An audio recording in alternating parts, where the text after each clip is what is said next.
En algún momento dejaron de llegar. Nadie anunció que sería la última vez. No hubo cierre oficial, no hubo noticia, no hubo despedida. Un día estaban en cada calle, en cada barrio, en cada pueblo de Colombia, y al siguiente ya no.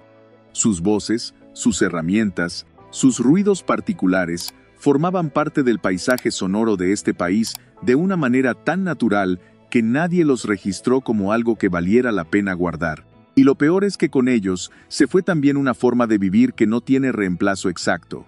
Lo que viene son 10 de esos oficios, los que desaparecieron sin despedirse.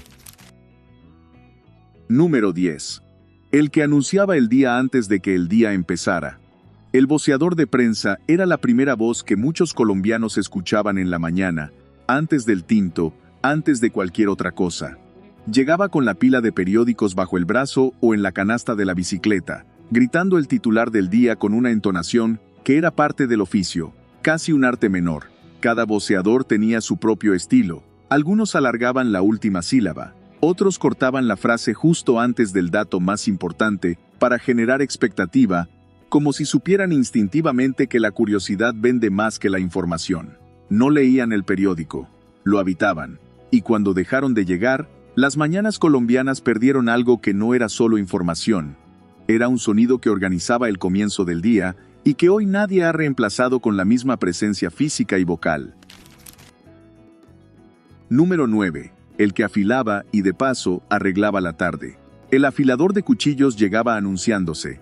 Su silbato, largo y peculiar, o su pregón de calle, era reconocible desde una cuadra antes, y ese sonido funcionaba como convocatoria. Las señoras de la casa sabían que era el momento de sacar los cuchillos que habían estado guardando para cuando pasara. Se instalaba en la acera con su bicicleta adaptada, esa rueda trasera convertida en piedra de esmeril que giraba al pedalear, y sobre ella pasaba cada hoja con un ángulo que solo el oficio enseña. Las chispas saltaban en pequeños arcos brillantes. Los niños miraban desde lejos con una mezcla de fascinación y respeto que el afilador nunca solicitaba, pero que siempre recibía. El cuchillo que devolvía cortaba distinto, no solo más. Cortaba con una precisión que recordaba que los objetos bien mantenidos duran mucho más que los abandonados. Si esto te suena, lo que sigue era todavía más de ese tejido invisible del barrio. Número 8. El que traía el mundo en una caja de madera. El fotógrafo ambulante de los parques colombianos era un personaje que operaba en los márgenes de la festividad sin pertenecer del todo a ella. Llegaba los domingos, cuando las familias salían en su mejor ropa, con su cámara de fuelle y a veces con un telón pintado que cargaba doblado bajo el brazo. Ofrecía algo que en muchos hogares colombianos era un lujo real: el retrato.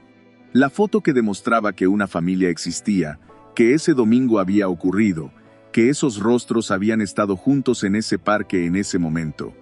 Días después, entregaba la imagen revelada, en papel brillante o mate, y esa foto terminaba en un marco, o en el álbum familiar, o guardada dentro de un libro como señalador.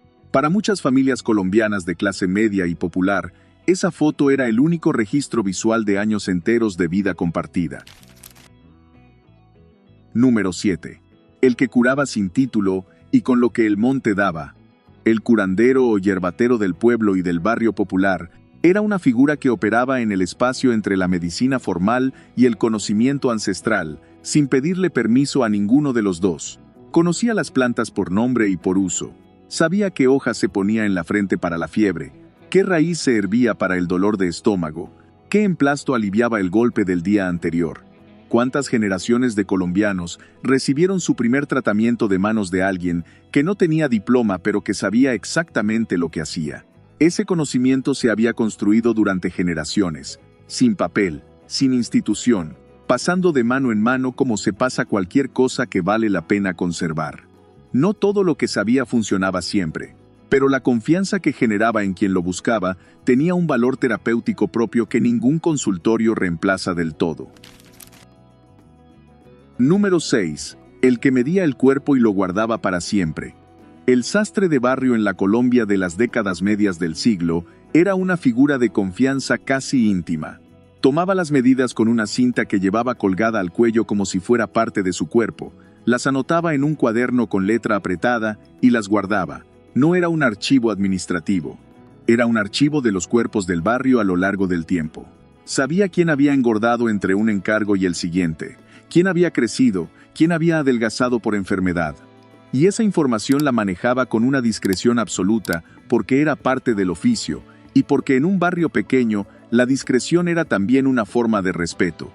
Una prenda hecha a la medida exacta de alguien era un objeto con una relación completamente distinta a cualquier cosa tomada de un estante. Tenía la forma del cuerpo de alguien. Y eso era irreemplazable. Número 5. El que cargaba el agua cuando el agua no llegaba sola.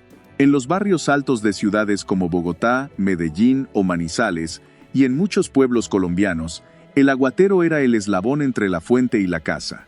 Cargaba el agua en baldes, en barriles sobre carreta, a veces a puro hombro por caminos que la tubería nunca había alcanzado. Era un trabajo de esfuerzo puro, medido en viajes, en peso, en cuestas, y el agua que llegaba por sus manos se usaba con un cuidado proporcional al trabajo que había costado conseguirla. Nada se desperdiciaba. El grifo abierto por descuido era impensable cuando el agua tenía un costo físico visible, cuando uno había visto la espalda doblada del que la había traído hasta la puerta. Ese cuidado instintivo por el recurso escaso es algo que se aprende mejor mirando que leyendo. Número 4. El que ponía la hora en la calle para quien no tenía reloj. En los parques y esquinas de muchas ciudades y pueblos colombianos de mediados del siglo pasado, había un vendedor que ofrecía algo absolutamente concreto: el tiempo. Ponía un reloj sobre una mesita o lo colgaba en un soporte improvisado y cobraba una fracción mínima por consultar la hora. Era un servicio completamente lógico en una época en que tener reloj propio era todavía un privilegio que no todas las familias podían sostener. La gente pasaba, pagaba, miraba y seguía. Era la información más simple del mundo y tenía precio porque tenía valor real. Ese oficio desapareció cuando el reloj dejó de ser privilegio. Pero mientras existió, ese hombre parado en su esquina con su reloj visible era también un punto de referencia del barrio, un lugar al que uno podía llegar y orientarse no solo en el tiempo, sino en el espacio. Número 3. El que leía en voz alta para los que no podían hacerlo solos. El lector público o escribano de plaza era en muchos municipios colombianos la persona a la que se acudía cuando había que redactar una carta, llenar un documento oficial o entender algo escrito que llegaba desde una institución. Se sentaba en la plaza o cerca del correo con su máquina de escribir o simplemente con su pluma y ofrecía su alfabetización como servicio. Leía en voz alta la carta del hijo que estaba en otra ciudad. Escribía la respuesta que la madre dictaba con palabras sencillas que él traducía al lenguaje que el papel oficial requería.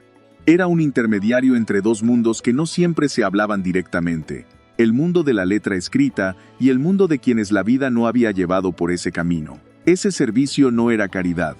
Era un oficio serio que requería tacto, discreción y una comprensión real de las dos orillas que conectaba. Número 2. El que sabía dónde vivía el dolor antes de que uno lo dijera. El boticario de barrio en la Colombia de las décadas medias no era solo el que despachaba medicamentos. Era el primer punto de consulta antes del médico, y muchas veces el único. Conocía a las familias de su zona por nombre, sabía del historial de enfermedades de cada casa, y despachaba con una confianza que venía de años de presencia en ese mismo mostrador. No había turno, no había fórmula para muchas cosas. Había una conversación, una mirada, una pregunta sobre cómo habían estado los otros de la casa, y al final, una solución que casi siempre funcionaba dentro de su alcance. Ese vínculo personal entre el que sabe y el que necesita saber era una forma de medicina que tenía tanto de ciencia como de comunidad. Y cuando ese boticario se fue, muchos barrios perdieron a alguien que nunca supo que era irreemplazable. Número 1.